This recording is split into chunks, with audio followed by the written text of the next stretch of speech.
এই জায়গাটি একসময় সম্ভবত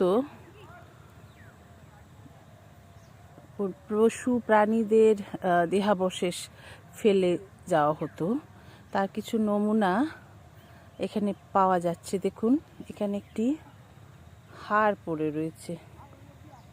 এটা সম্ভবত কোনো ভাগাড় ছিল, দেখতে পাচ্ছেন।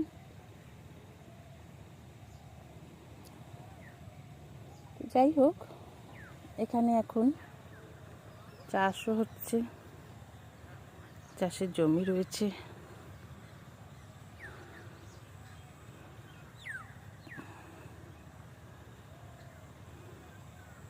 খোলা মাঠ,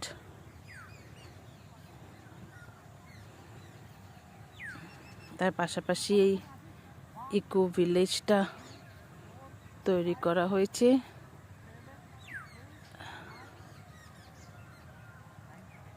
সব মিলিয়ে জায়গাটা বেশ ভালোই লাগবে।